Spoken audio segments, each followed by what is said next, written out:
Hello po mga katipid tips! Ngayon ay gagawa po tayo ng shot glass dessert at bagay na bagay naman po sa panahon po ngayon. So napakasimple lamang po nito at napakadaling gawin kaya ang lulutuin po natin ay milky, creamy na gulaman ang i-share ko po sa inyo. Okay, so maganda siyang idea ngayon dahil madaming okasyon po yung paparating. Okay, so pwede po itong panghandaan at bukod po doon, halimbawa kung tayo ay pwede po natin gawing dessert, nagpapa-order pagkain yung mga lutong bilao or naggagawa po tayo ng mga cake. Okay, so pwede rin po natin itong idagdag na pinakang dessert po natin. Kaya sa lahat po ng ating taga-subaybay, sa mga mahal po nating OFW, samahan niyo po ako sa paggagawa ng shot glass dessert.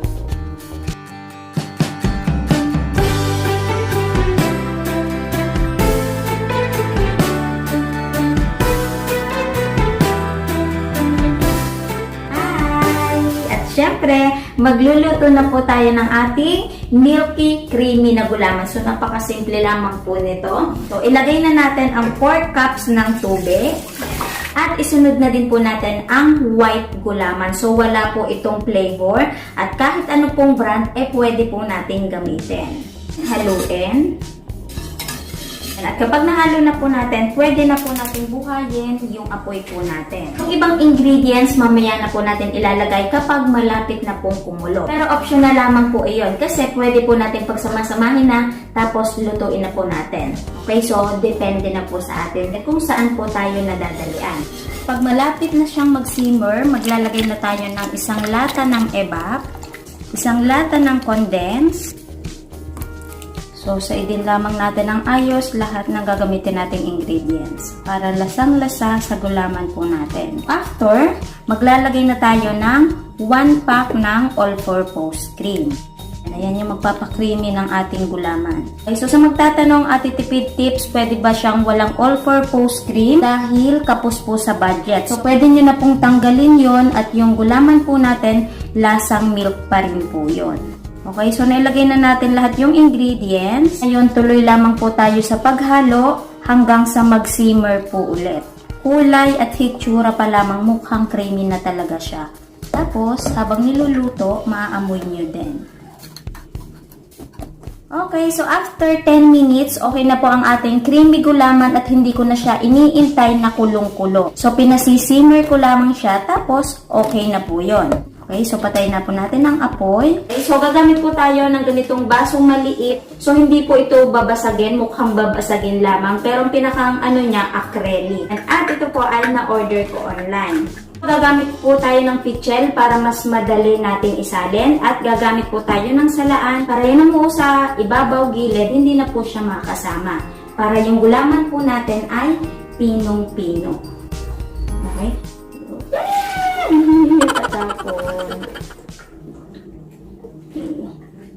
So, itong niluto nating gulaman, kinalabasan po ay 1,920 ml. Okay? So, sa costing mamaya, hindi po tayo mahihirapan. So, ngayon, kapag okay na, ilagay na po natin dito sa baso po natin. Bali, ang sukat po nito ay 3 tablespoon. So, habang mainit pa, kailangan ilagay na po natin ito para hindi po tayo abutin ng lamig. So, kung ayaw nyo sa baso, pwede naman po tayong gumamit ng ganitong molder na panggulaman. Okay, so, yung pinakang idea ko po sa inyo ay yung shot glass po natin. So, sa lyanera natin, pwede rin. Okay, so, balikan po natin yan kapag malamig na. Okay, so, habang iniintay natin lumamig yung ating creamy gulaman, ayusin po muna natin yung toppings po natin. Sasaidin lamang po natin yan ng ayos para sulit yung ibinayad po natin sa mangga. So, itong gilid, mamaya pwede nyo pa yung kayo din. Pwede na po itong itoppings, lalo na po kung matamis. At kung gusto po talaga natin ay fresh fruits, yung nakalagay po sa ibabaw. At bukod po doon, pwede rin po natin itong i-caramelize, lalo na kung meron pong tira. Kasi ito pong isa, labis pa po sa ginawa po natin para sure po na hindi po siya mangingitim. At bukod po doon, kung maasim man po yung mabili natin, hindi na po siya halata. So, mamimili na lamang po tayo kung alin doon. Ngayon, ipakita ko naman sa inyo kung papaano natin siya lulutuin. So, maglagay lamang tayo ng 2 tablespoon ng white sugar at maglalagay din tayo ng 2 tablespoon ng tubig. Bali, ang sukat ay 1:1. Lulutuin lamang po ito sa mahinang apoy para hindi po siya mangitim. Hintayin lamang po natin lumapot at kapag okay na, pwede na po natin ilagay yung ating mango. Pakukuluan lamang po natin saglit. Tapos, okay na po yun. So, konting minuto, luto na po agad yung ating caramelized mango. Mag-a-assemble na din po tayo or maglalagay na po tayo ng toppings. Ilagay lang natin sa gitna.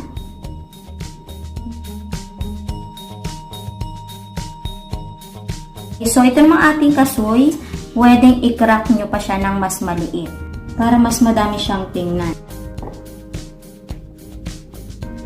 So, kung natatandaan nyo, naglagay din tayo sa molder ng gulaman, i-plating na din po natin.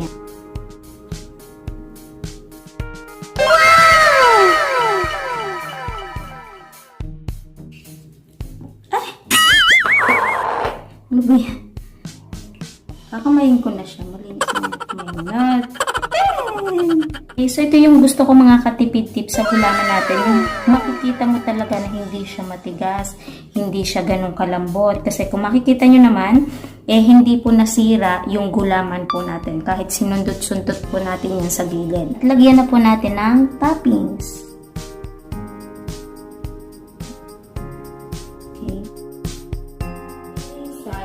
Parang pawisan na naman tayo bago tayo matapos. Okay, so ito na yung ating simpleng shot glass dessert. Okay, so meron po akong in-order online. Bawal yung table natin. Ito yung nasa pinakang sulok. Okay, so dito po nakapatong yung dessert po natin.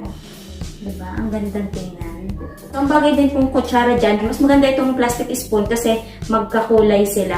Kaya lang, ilang piraso na po ito kasi ginagamit namin ito sa mga panandok ng chili oil. Ito na yung gagamitin natin para tikman natin itong ating creamy gulaman with fresh mango. Okay?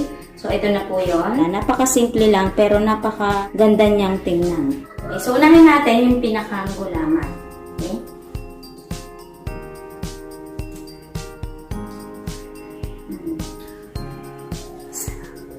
Samahan na din natin ang fresh mango.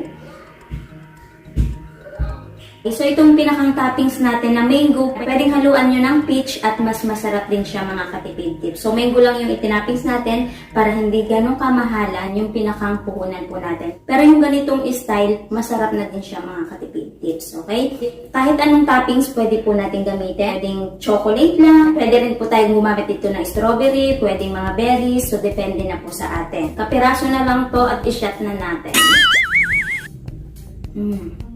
Para sa akin, sakto lamang yung tamis niya, hindi ganun katamisan at hindi naman po mataba. Tapos, yung pinakang lambot ng gulaman sa akin, saktong-sakto lamang din po, hindi ganun katigas at hindi naman po ganun kalambot. So, kung gusto niyo ng mas matigas, pwedeng magbawas pa po kayo ng pinakang tubig po natin. Lalasan nyo din po doon yung pagka-milk at pagka-creamy ng ating pong gulaman. Ngayon, kung talagang tayo'y mahilig na mahilig sa sobrang creamy, pwedeng magdagdag pa po kayo ng kalahati ng all-purpose cream o kahit isang buo ng all-purpose cream. Okay? So, yung pinakang nuts natin, nagdala din ng ganda ng ating pong shot glass dessert. So, ito, pwede na po natin idagdag ngayong kapaskuhan at pwede rin po natin gawing negosyo or extra income. At ngayon, excited na akong mag-costing para magka-idea na po tayo magkano nga ba ang magiging puhunan kada isang cup. Okay? Yan, isang sachet ng gulaman, 14.95. Isang lata ng evap, 32.50. Isang lata ng condensed, 37.25. Ngayon, sabihin na lamang po natin na 38 pesos para sa itinubig po natin. At i-plus na din po natin ang isang pack ng all-purpose cream, 80 pesos. So, ang laki ng itinaas ng all-purpose cream natin. Dati nabibili lang siya ng 55 pesos. Ngayon, 80 pesos na. Kaya ang total po lahat ay 163.45. Ngayon, magpa-plus po ulit tayo ng other expenses. Sa labor po natin, saglit na pagluluto. At sa pinakang pamasahe po natin. Sabihin na lang po natin na 30 pesos kasi konti lang po yung ating niluto at saglit lamang po. Kaya ang total po ng puhunan ay 193.45 6.45. And kung natatandaan nyo, sinabi ko kanina, nung naluto na po yung ating gulaman, ang naging sukat niya ay 1,920 ml. Kada isang baso, naglagay po tayo ng 3 tablespoon or 45 ml. I-divide po natin sa 1,920 ml. At ang kalalabasan po nun ay makakakuha po tayo ng 42 na gulaman na may sukat na 3 tablespoon or 45 ml. Ngayon, para malaman naman po natin kung magkano po ang puhunan kada 45 ml or kada isang baso na gulaman, yung puhunan po natin na 193.45, i-divide po natin sa 42 at ang kalalabasan po nun ay 4.60 ang puhunan po natin sa pinakang gulaman po natin. Ang tuusin naman po natin ay yung mango na itinappings po natin. So ito pong isang mangga, labis pa po ito at nagkakahalaga ng 35 pesos. Sabihin na natin 45 pesos para sa asukal at saglit na pagluluto. At kung ikakaramelize po natin. So, yung 45 pesos na presyo, i-divide po natin sa 42 at ang kalalabasan po nun ay 1.07 ang puhunan po sa mango na itinappings po natin. Ngayon, dahil naglagay po tayo ng kasuy, ang bili ko po doon ay 40 pesos. Pero dito sa isang gawaan natin, may matitira pa po yun. Pero sabihin na lamang po natin na 42 ang kalalabasan. Yung presyo na 40 pesos, i-divide po natin sa 42 at ang kalalabasan po nun ay 0.95 po ang puhunan sa kasuy na itinappings po natin. Okay, so natuos na po lahat natin yung ingredients na nagamit po natin. Pag-plus-plusin po natin. At ang kalalabasan po nun ay 6.62 ang puhunan po ng laman sa loob. Mag-plus naman po tayo ng pinakang packaging po natin. So itong baso na to, nabili ko siya ng 149 pesos at 50 pieces na po yun. Lumalabas na 2.98 po ang puhunan sa baso po natin. So, i-plus na din po natin. At mag-plus na din po tayo ng kutsara para kumpleto na. So, ito po ay 75 pesos at 100 pieces na po yun. So, may puhunan na 0.75 pero sabihin na lamang po natin na piso para sa pinakang shipping fee po natin. Kasi minsan libre ang shipping, minsan naman po hindi. And kaya ang total po lahat ng puhunan natin kada isang shot glass dessert ay 10.6. So, yung pagpepresyo pa rin po nito, depende pa rin po sa atin. Kasi magkakaiba nga po tayo ng lugar at iba't ibang presyo po yung napibili po natin. So, may sasuggest ko pong presyo sa inyo, pwede po nating ibenta ng 15 pesos. Sa mabilisan na po yun at affordable ang presyo. Kasi hindi naman po ito bibilin sa atin ng 10 piraso lang, 20 pieces lang. Kalimitan po nito 40 pataas. So, ngayon, dito sa isang gawaan, tayo po ay naka 42 pieces. Ngayon, para ma-idea lamang po tayo, halimbawa, yung 15 pesos na presyo natin, kapag itinimes po natin yun sa 42 pieces, so ang kalalabasan po nun ay 630 pesos. Para sa akin, napakamura niya ng tingnan. Kasi, maganda po yung presentasyon ng produkto po natin. So, tapos, kasama na din po doon yung baso, may kasama na din kutsara. Kaya, napaka-affordable ng presyo po natin. Talagang abot kaya ng kahit sino. Pwede nga din natin itong presyuhan ng 650 pesos. Tapos, 42 pieces na po yun. Ngayon, para magka-idea naman po tayo, magkano po yung tutubuin natin kada isang baso, yung 15 na presyuhan, i-minus po natin yung 10.6. Posible pa rin po tayong tumubo ng 4.4 kada isang baso. Ngayon, i-times naman po natin sa 42 pieces na magagawa po natin. At ang kalalabasan po nun ay 184.8 ang posible po nating tubuin. So, napakadali at napakasimple lamang pong gawin.